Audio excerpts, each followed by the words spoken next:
a entrepreneur and also a somebody who's very advocate for Jewish causes and in general in politics in New York City.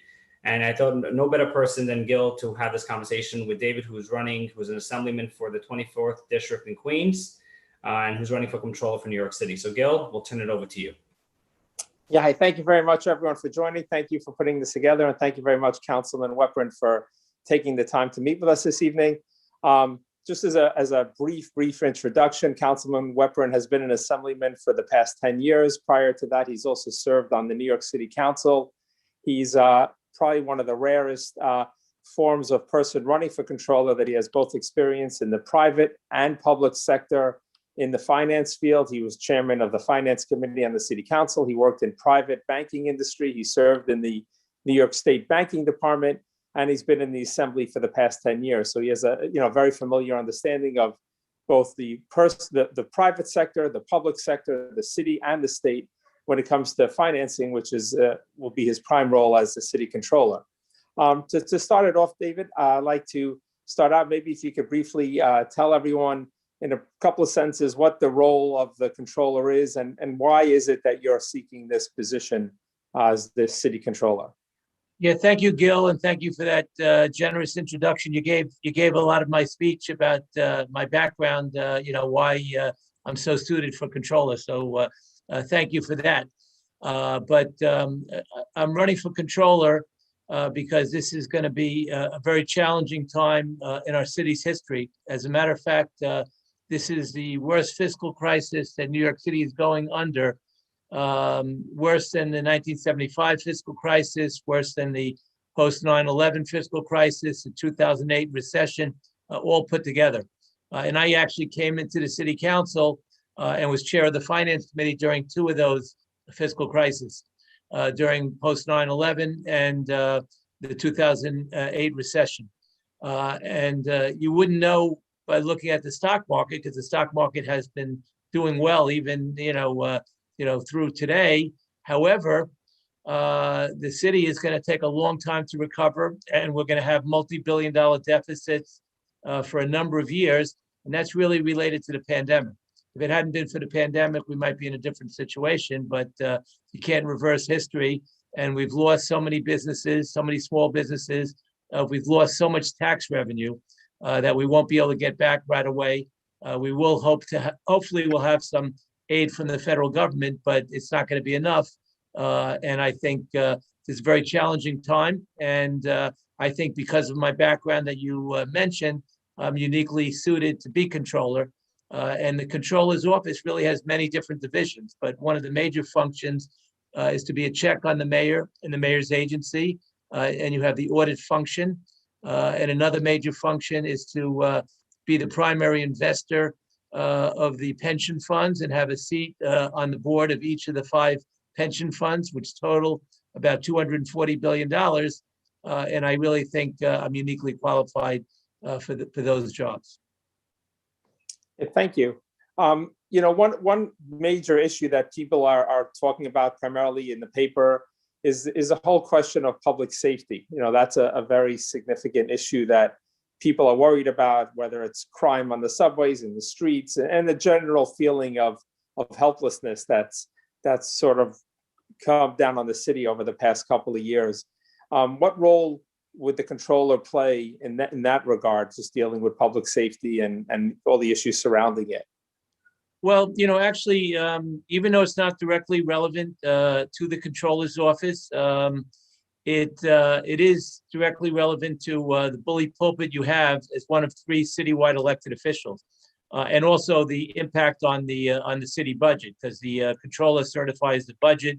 That it's balanced, and he plays a major role. And any money that we lose in the pension funds, if we don't invest them properly, the city budget has to make that up. So we have been talking about the whole defund the police movement in all these forums we've been at. And I'm actually the only one that has really been talking about increasing police presence on the street and not cutting police headcount, as opposed to reducing the police budget and defunding the police. And it's it seems to be like a progressive thing to be anti-police, but I don't think because of certain incidents that occurred, mostly in other states, a couple in New York, that we should demonize, all the police, the NYPD, which I think is still probably the finest police department in the country, maybe the world. Very hardworking, most of the members. I did support the police reform and transparency that we did in Albany, but the answer is not to demonize the police or cut back significantly on the police, because I think that'll eventually lead to an increase in crime, and we've already seen that as far as gun violence in certain neighborhoods. I think it's important that a citywide official speak out against that, which I have been doing. Well, thank you.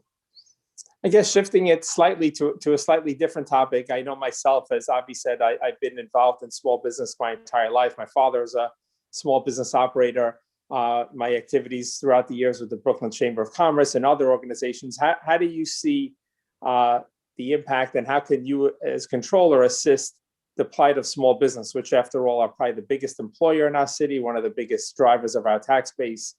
And it's depressing when you walk around the city seeing all these empty storefronts and all these unemployed people from small business and restaurants and such.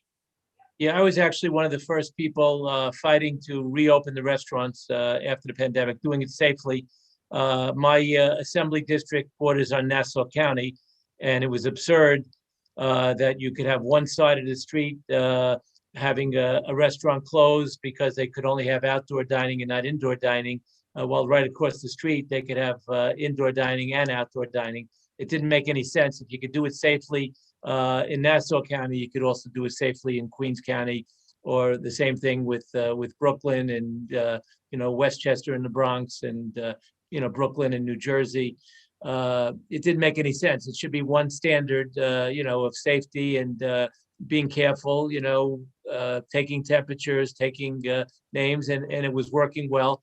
And most of the spread of COVID-19 did not occur in the restaurants, despite some of the so-called stories. It was these wild parties, these parties where people weren't wearing masks, weren't social distancing, weren't acting properly.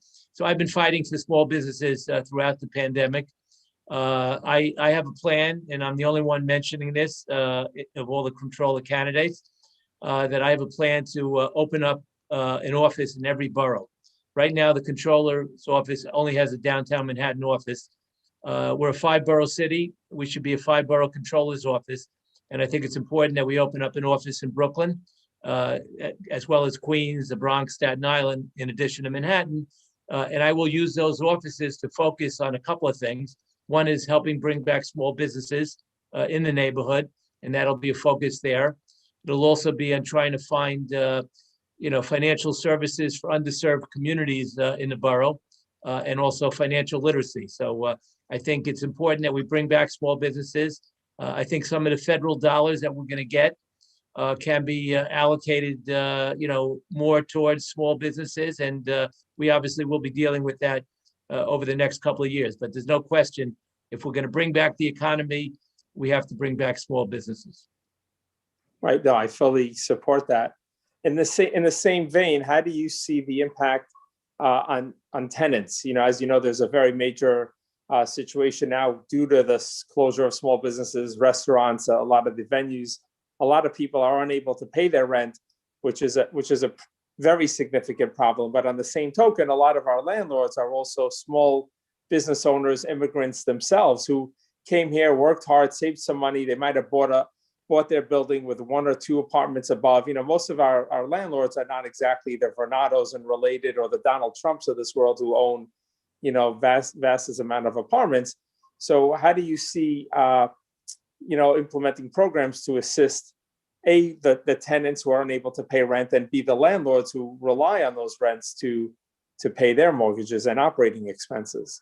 Yeah, I've actually been fighting, for federal vouchers. We've done, Steve Simberwood sponsored a bill where landlords, could get vouchers, which have federal backing.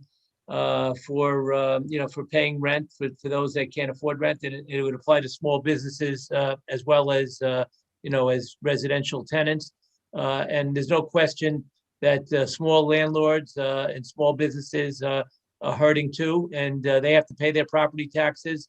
They should get some relief also. So we're trying to have some relief, not only in addition to tenants and homeowners, but also for small landlords. It's not enough, but hopefully, as the economy starts coming back, it'll get better. But there's no question, that they all need help. And as far as small businesses, I think a savior was the PPP program that the federal government had. And I can't tell you how many small businesses would have been totally wiped out if it wasn't for that PPP program, which allowed employers to keep 80% of their employees who kept their jobs. At the same time, those loans were forgiven if they kept 80% off, and that was a brilliant program, and it was really a program that allowed small businesses to survive a lot longer than they would have. Right. No, I definitely agree. I've heard a lot of anecdotes like to that effect myself. So keeping on the same theme of the real estate, as you are well aware, there's a lot of talk, the situation right now, especially in Brooklyn in the Gowanus section regarding zoning, the real estate breaks. There's a lot of, how do you see the role of controller in rezoning, in dealing with the tax breaks that go to the so-called big developers who on one hand are vilified in the press often, on the other hand, they also are one of the biggest drivers of housing, requiring them to maybe have greater percentages of affordable housing or some mix of affordable housing, and the tax breaks that go to developers, and just dealing with the rezoning of various areas of the city. Well, the one place the controller's office can play a role in that is called, there's a program in the controller's office called the economically targeted investments. And you can use the pension funds to invest up to 2% of the assets in the economically targeted investment program. And the pension funds now total about $240 billion. So 2% of that would be, $4.8 billion. So that's a significant amount of money. Obviously, I wouldn't say that you should put all $4.8 billion, in affordable housing, but you could certainly put a significant percentage of that 2% or that $4.8 billion towards building affordable housing. And what I'd like to see more is middle-class housing. We can have 2 city employees, two civil servants who want to live in the city, which we want to attract. We want police, we want fire, we want teachers to live in the city. We want to encourage that, but a lot of them can't afford to live in the city, and that's why we really have to make affordable housing, and it could be a win-win by investing some of that money to create additional housing for city employees, and that's probably a good use of the pension funds because it's also benefiting city employees. Right. No, I definitely support that area. And how would you say some of your, could you elaborate on some of your previous experiences in your supporting of the communities and different issues that you've advocated for? Again, like you said, the controller has a very strong bully pulpit, just to give, familiarize people listening or viewing this on some of the issues you've advocated for on behalf of the various communities. I know the area you represent is a pretty diverse community. So how would you, if you could just share with us some of those examples of different issues that you've advocated for and stressed over the years in both your prior time in the council and in the years in the assembly? Yeah, I've always been a huge supporter of religious freedom and diversity, and coming out of my district that I represent now in the assembly and I did in the city council, we have so many different immigrants and different communities. For example, I'll give you a couple of examples. I still have a significant Orthodox Jewish population, but I also have one of the largest Muslim populations, which are mostly Pakistani and Bangladeshi, and one of the largest mosque by population, by members in the entire city is in my assembly district in Jamaica, right across from Jamaica High School. It's called the Jamaica Muslim Center. It's mostly Bangladeshi, and that mosque has the largest number of members. So they have specific needs. And I've had legislation for many years, which finally passed just about 2 years ago and was signed into law to basically prohibit discrimination in all employment, public or private, for wearing religious garb or facial hair for religious reasons.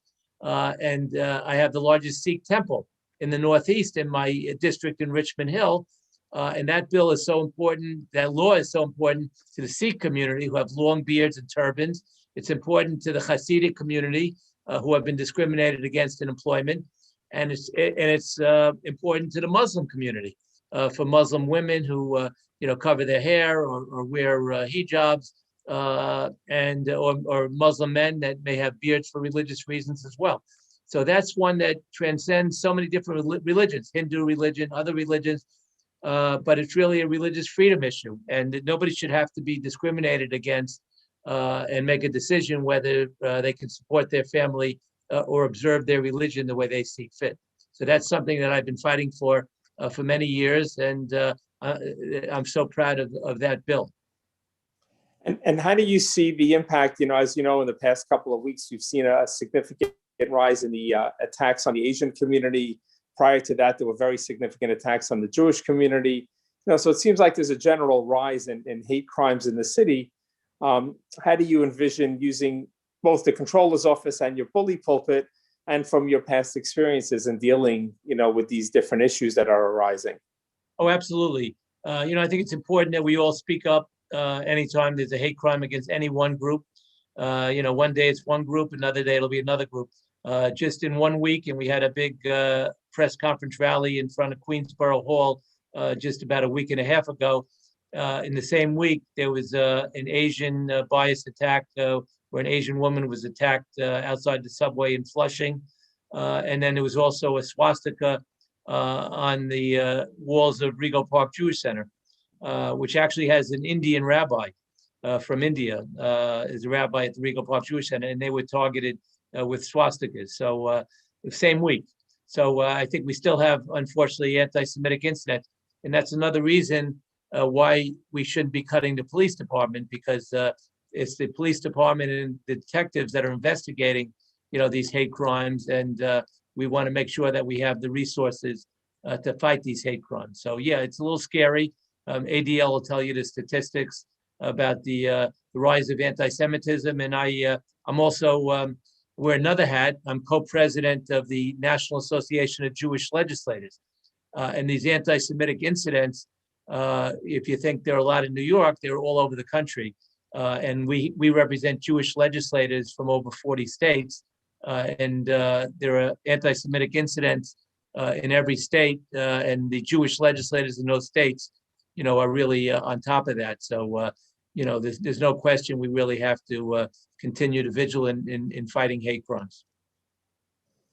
And following up on, let's say, some of the similar issues, how do you see the general political climate in the country or in the state changing? Let's say with some of the issues, obviously, I guess the big elephant in the room with the situation now with the governor in Albany, and just the general acrimony that the country has gone through in the past 4 years. Do you think that'll carry over into the city, making it a little bit difficult to govern in the next few years? Or do you think there'll be an opportunity to tone and bring the city closer together? I think we can bring the city closer together. I think we have to really bring back the economy. We have to bring back small businesses.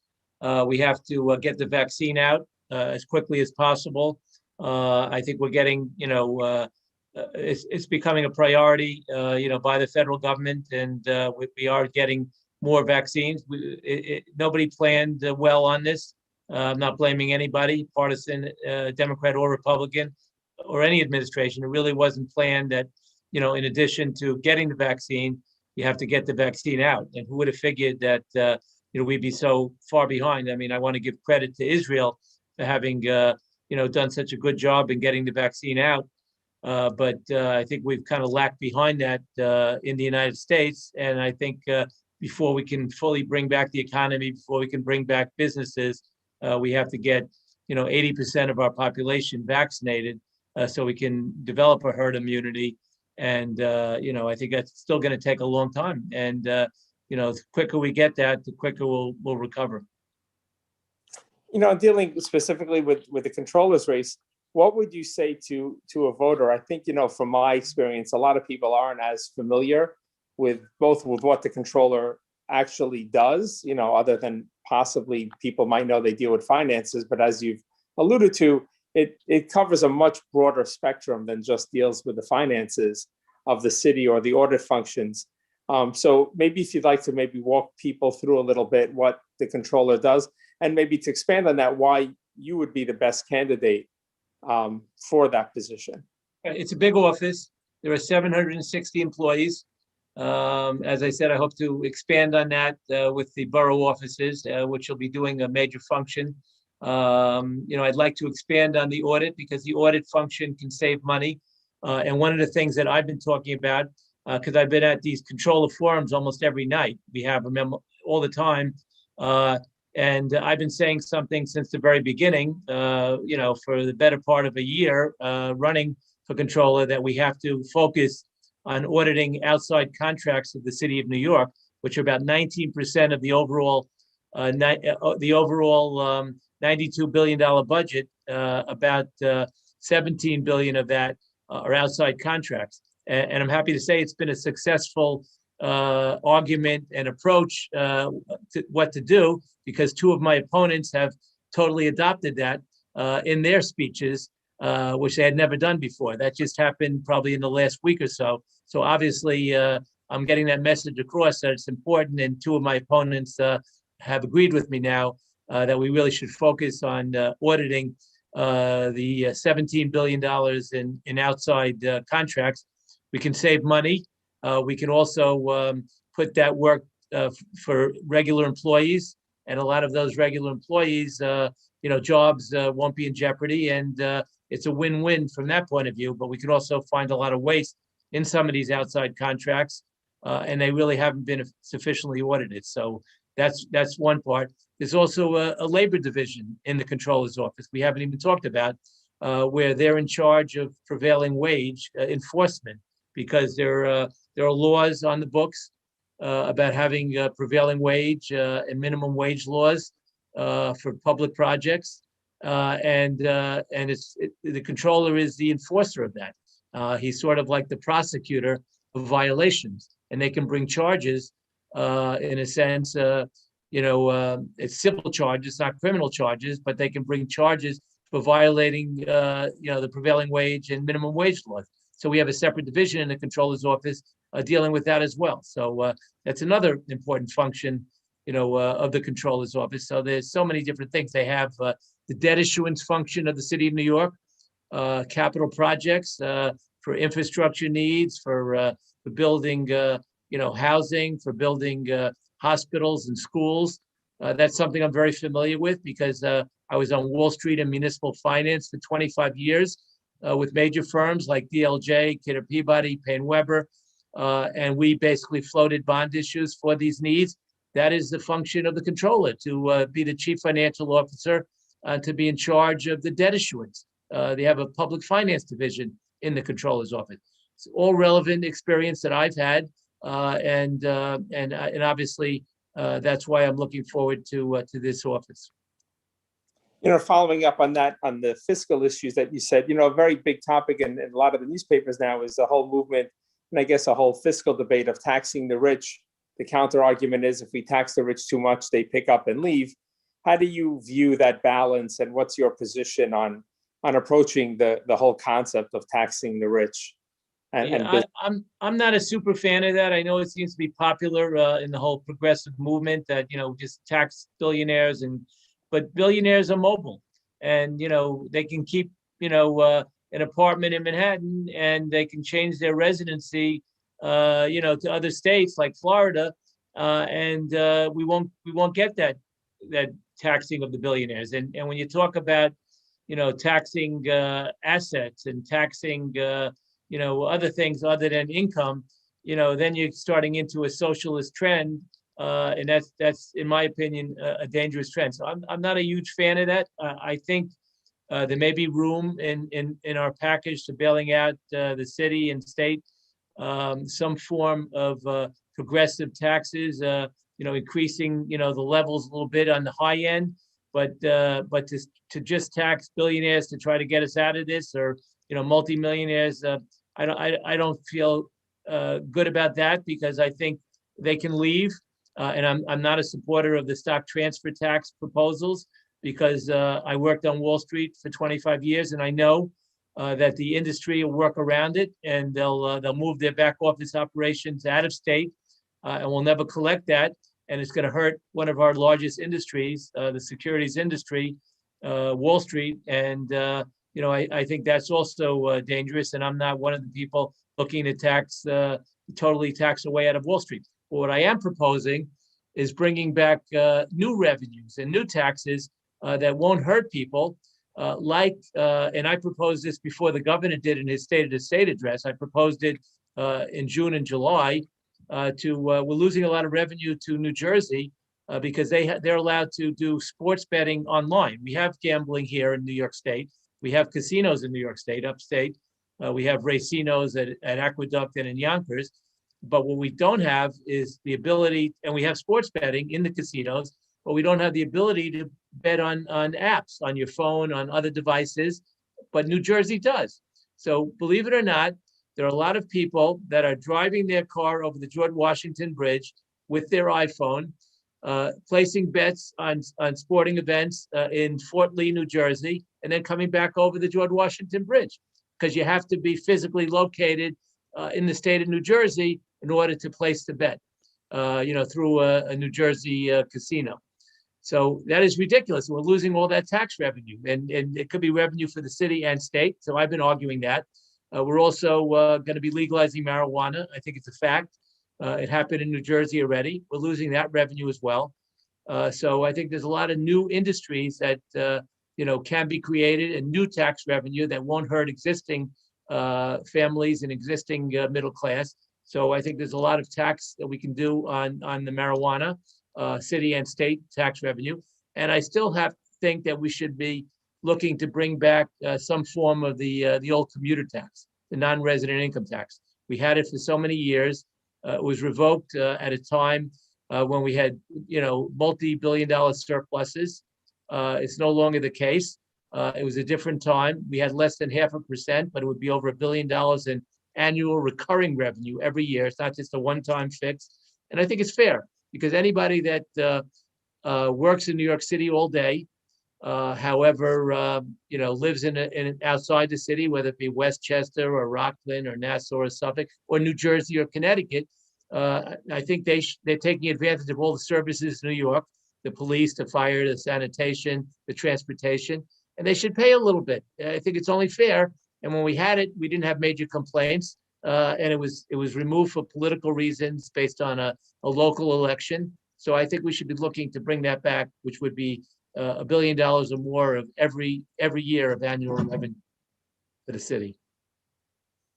And using the money, the pension fund money, how do you see using that money to help build up the infrastructure? That's one of the most common complaints any longtime New Yorker has, is all our falling apart, our subway systems, our airports. I mean, LaGuardia is being redone now. There are plans to redo Kennedy, but there's still so many different projects that need. And aside from just benefiting us in the infrastructure, it would also create a lot of high-paying jobs, and the multiplier effect of that on the city. So how would you see using, your purse strings as controller to impact the jobs and the quality of life, as a broad spectrum, not just on construction, the quality of life of New Yorkers?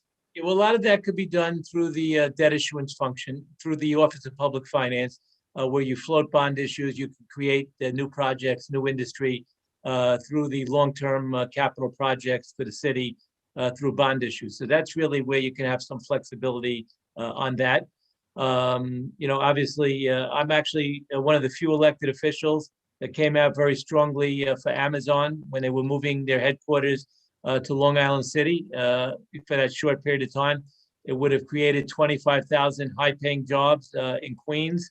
with an average, not the salary, but an average salary of 150,000. So a lot of the salaries were much more, 250, 300,000 to get to that average. And it was a huge mistake. And it was certain local elements who were saying, we don't want to support Amazon because they're getting these tax breaks and they're billionaires and what have you. But the problem with the fault of that argument, and AOC was one of the large opponents, because she represented that district. But the fallacy in that argument was, we're not taking money that could be used for schools and for libraries. As she was saying, we're only going to give them the tax incentives if they were going to produce the jobs and the revenue. And it wasn't going to kick in until the jobs materialized and until the revenue materialized. So it was almost like there were really no tax subsidies until we created the jobs and the revenue. So I was one of the early supporters of that, and that was a real shame, because can you imagine now how much use we could use for those jobs and and future jobs post-pandemic. And just as a follow-up to that question, there's a lot of talk of using the pension funds and some of the city's investments to advance a political or different types of agendas, whether they're BDS or whether they're the climate, coal industry, promoting different political or social causes. How do you view the role of sort of meshing, using it as, after all, your goal is to generate the revenue for the city and for the pension funds, and how to use it as a sort of to advance different causes? Yeah, I would take the role of controller very seriously. My fiduciary obligation of protecting the pension funds and getting the best returns on the asset, that should be primary. My mother, for example, who's going to be 91 in April, has a teacher's pension. She was an immigrant to this country. She was a Cuban Jewish immigrant from Cuba. And when she came here, she only spoke 2 languages. She spoke Spanish and Yiddish, because those were the languages that my grandparents spoke in Cuba. And that's what my mother learned. She came here not speaking English. She went to our schools. She went to CUNY, to Brooklyn College, where she met my father. And she has a teacher's pension now. She taught for many years, and she's relying on that pension. So my fiduciary obligation is to get the best return on that pension, and I would make that a priority. It's a matter of approach. If we can do socially responsible things like fossil fuel divestment, at the same time get the pension funds, whose money it is, the trustees, sign off on it, and put some of that money in alternative stocks and private equity and other things that can get as good a return, if not better, I would consider that. However, your primary responsibility should be still getting the highest returns, and it's a fiduciary responsibility, and it should not be the social responsibility first and the fiduciary return second. So it's a matter of how you look at it. You mentioned how your mother was a Cuban immigrant, and I'm sure, I don't know if a lot of the people viewing this will know that your father himself has a very storied career, and your brother was a former elected official. How was the different upbringing of your mother's, immigrant and Cuban past, and your father's experiences shaped you? And maybe you could tell us a little bit about yourself and your family, so people could be a little more familiar with yourself and on a personal level. Well, absolutely. Well, I'm an observant Jew. I went to yeshivas. I'm very proud of my Jewish heritage.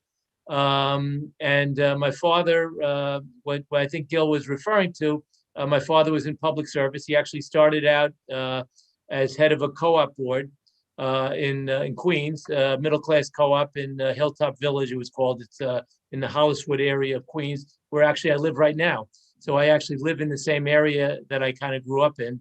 And he was a local civic leader. He was a local lawyer. He was a pro bono lawyer for the co-ops. He did not take a fee. He did a community service by representing the co-ops without charge. And then he went into politics. He was a local Democratic district leader. Then he became an assemblyman. And he rose to be Speaker of the Assembly before Sheldon Silver. And as a result, I was taught at a very early age that public service is a noble profession, that it's important to give back to the community. He instilled that in me. And my mother, contributed to, the immigrant experience where it's so important to treat everybody well. She used to get beat up in Brownsville, Brooklyn, when she came from Cuba, because they used to call her a maki, as she said, and she was a fighter, and she used to fight a lot of the other kids in the neighborhood because they made fun of her because she was an immigrant in Brownsville at the time. My father actually grew up in East New York, and my mother in Brownsville, and that's when they went to high school and Brooklyn College together. So they shaped me, obviously, and the importance of public service, the importance of treating everybody with respect, treating all immigrants with respect. Different people that are different than you, should make a difference, and you should treat everybody with dignity and respect. And that's something that was instilled on me by my parents, and it's something I feel is important for our religion also. That it's an important tenet in our religion to treat everybody with respect. V'ahavta et re'echa kamocha.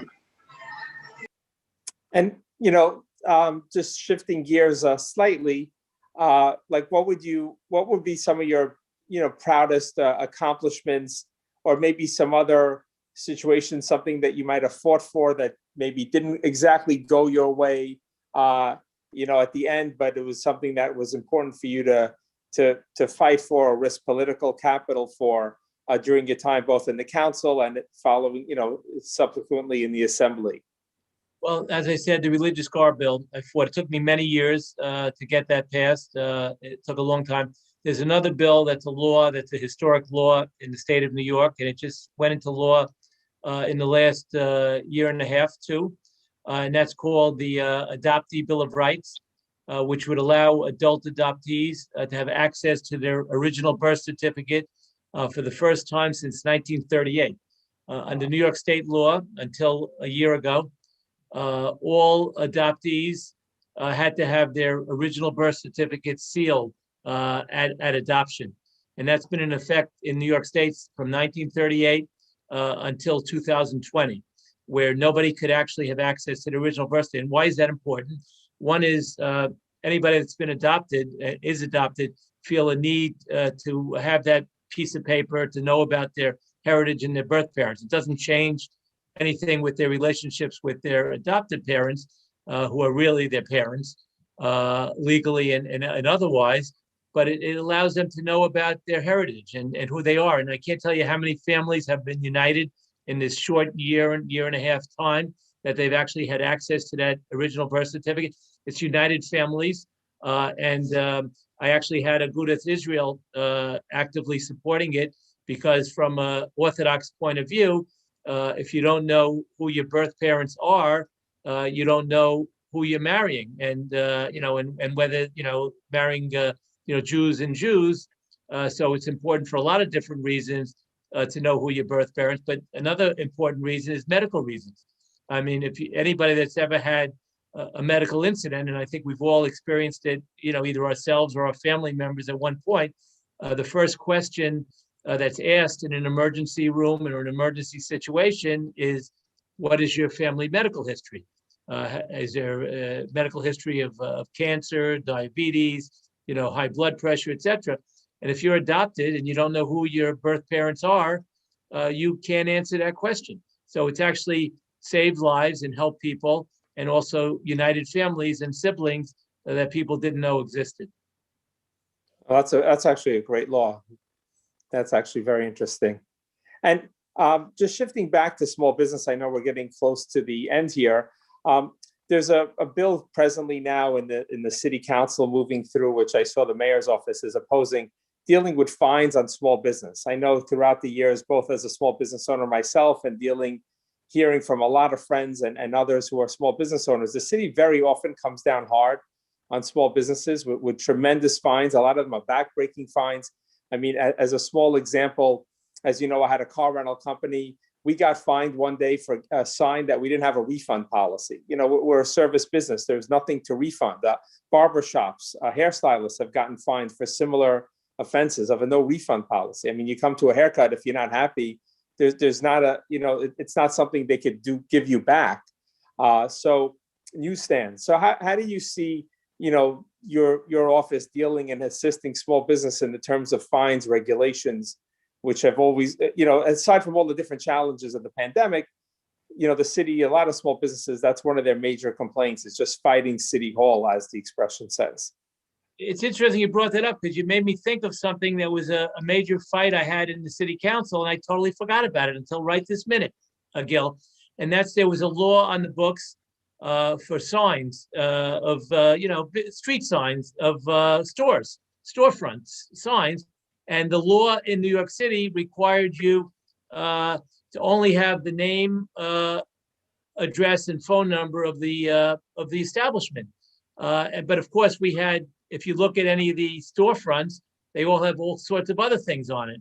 You know, talking about what they sell, what kind of business it is.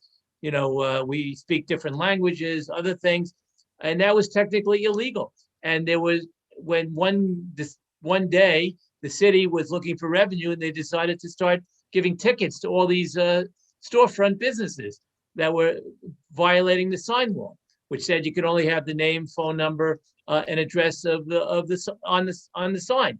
So we changed the law, and you know, we tried to fight that, and we did. And I had many press conferences, many issues, you know, on that. So I actually, Mayor Bloomberg didn't even know about it, because at the time, because I marched with him in a number of parades in Queens. He used to always march in the Memorial Day parades in Queens, and I always marched in the Memorial Day parade. And I walked with him, like in College Point and in Whitestone, and there was a couple of strips right down all these storefronts in College Point. And I marched with Mayor Bloomberg at this Memorial Day parade, and I said, Mr. Mayor, you see that sign over there? You see that sign over there? You see that sign over? They're all illegal, and the store owners are getting fines on a regular basis. He said, are you kidding? Really? He had no idea. And I pointed it out to him, and then he ended up supporting the repeal of the law. Wow. Yeah, those are the type laws which I was like sort of referring to. And finally, you know, I guess we're getting close to the end. What would be some words of encouragement to people about voting? Like, why is it important? I know it sounds pretty mundane, but you know, the voter turnout every year is abysmal in the city. You know, what would you say to people? Why should they come out and vote, and why should they get their friends and neighbors to come out and vote? Well, we've actually made it easier to vote. We've passed laws at the state level to allow for early voting. And in the presidential race, there were lines for weeks for the early voting. So it has made a difference as far as the percentage. I think this past presidential election, we had record voting than we've had in the past, because we've always lagged behind other countries as far as voting in national elections. So we have made it easier. We have made it easier, you know, certainly during the pandemic, to get absentee ballots and voting by mail and all of that. So that has happened. But when you're dealing with New York City, and I'm not trying to be partisan, I know this isn't you know, meant to be a partisan, but I am running in the Democratic primary for controller, and you have a lot of candidates, much more than controller, running for mayor in the Democratic primary. And just because of the reality on the ground in New York City is whoever wins the Democratic primary will be the next mayor and the next controller. We've had exceptions, of course, like when Mayor Bloomberg got elected, he ran as a Republican and then an independent, but he was only able to do that because he invested over $100 million of his own money. We don't necessarily have that anymore. We don't know if we will have anybody, but right now it doesn't look like there'll be a competitive Republican for mayor or controller. So it is so important. People think the election is in November, but for all practical purposes, the election for controller and for mayor is on June 22nd, only a few months away, because June 22nd is a Democratic primary citywide for city council as well. And that applies to city council too, because there are very few places where you can elect a Republican to the city council. Staten Island is an exception. There may be one area in Brooklyn, you know, maybe the Bay Ridge area has a shot at potentially getting a Republican, but very rare. I would say almost every city council seat will be decided in the Democratic primary. And I can tell you that the controller and the mayor will be deciding the Democratic primary. So that's why it's important to be registered in the primary as a Democrat. You can still vote for a Republican, nationally. You can vote for a Republican, for governor or but you really lose out on all the local elections. So also for assembly, Senate, judges, city council, Congress, even locally in the city. So I think it's important that you register with the party. And I would recommend, I'm not trying to be partisan, but I would recommend registering with the Democratic Party because that is the party in New York City, which will decide who the next office holder will be. And if you could maybe take a couple of minutes to explain to people, as this is the first real test that we've had of ranked choice voting. I think most people are not aware. They think they'll come into the ballot box and just select you as the controller, but the ballot is going to look a lot different this year with ranked voting, and which I think a lot of people are A, don't even know exists, and B, are not familiar with and how that operates. Yeah, a lot of people will ignore it and end up just voting for one person like they always do. So I'm not sure, how many people will really take advantage of the ranked choice voting, but it allows you to vote up to 5 individuals, you have 5 choices. And generally the key would be people's second choice, because the bottom after ranked choice voting, it will fall off and their votes will go to, if say you choose as your first choice somebody that's all at the bottom of the of the roster, as far as votes, then that person's vote will go to the second choice, which might be in the top tier, and that's how you can pick up votes that were somebody's second choice instead of their first choice, which was eliminated because they weren't anywhere near the top enough people to get the vote. So it sounds complicated. It is complicated. I haven't seen it yet. We had one election in Queens so far for the seat that Jim Gennaro won in Kew Garden Hills, Hillcrest, Jamaica Estates, overlaps with my district. And, Gennaro won with 60% of the vote against actually 4 South Asian opponents or 5 South Asian opponents. So ranked choice voting never really kicked in there. There was a district in Far Rockaway, which also where ranked choice voting did kick in. I'm not sure of the ultimate result, but there were 2 front runners, one ahead and then the other behind. So technically, the second choice person could have picked up votes in ranked choice voting. I don't think it happened in that case in Far Rockaway, but it could have changed the result of the election. The one good thing about ranked choice voting, that the only thing I can think is positive from saving money point of view, is it eliminates the very costly runoff for citywide races. Because what happened before that, when you ran citywide, if no candidate got 40% of the vote, it's only citywide, not local council, but not even borough presidents. It would only apply to citywide, mayor, controller, or public advocate. If nobody got 40%, then there'd be a runoff election between the top 2 voters. And like in this case for mayor, nobody was going to get 40% if you have 25 people running for mayor. So it would only be the top 2 that would be in a runoff, and it would cost a fortune to rerun the election basically between these 2 candidates. And it would only be in a short period of time, like in a 2-week period of time. So it became very costly for the city. So it eliminates that. That's the one positive thing about it. And I'd like to, again, thank you very much for taking the time out of your busy schedule, both as an assemblyman, as a father, as a local community activist, and running for office, to be with everyone tonight. And I'd like to give you the floor for the last few minutes to share anything we've not covered or anything else you'd like to stress, or things that you'd like to share with those listening now or watching in the future. Just that, I'm running for controller because I want to be controller. I'm not looking to be a stepping stone to any other office. I think I'm uniquely qualified to be controller because of my finance background, not only in the public sector, having chaired the finance committee of the city council for 8 years, and having served as deputy superintendent or deputy commissioner of banking for New York State, but also having had a private Wall Street public finance career with major firms on Wall Street. So I think I'm uniquely qualified. especially post-pandemic during this terrible fiscal crisis that we're going to be going through. And I really feel I can make a contribution to help bring back New York City economically and helping small businesses. And that's why I'm running for control. I mean, thank you very much. I don't know if there's anything else that Avi or Zach or anyone else would like to add on to this, or so I think we've covered a lot of the small business, the real estate, and the overall economic impacts, and about yourself. So thank you again very much. Wishing you a lot of success come June, and a happy and healthy Pesach to you and your family. Yes. And Decent Pesach to everybody. And I know it was a rough Purim because it's not the same celebratory that we usually have because of the pandemic. But as the vaccine gets out, I don't know if it'll be fully the same this Pesach, but we're getting a lot closer. And I think we can see future holidays looking a lot different. It's already kind of in sight as we get the vaccine out.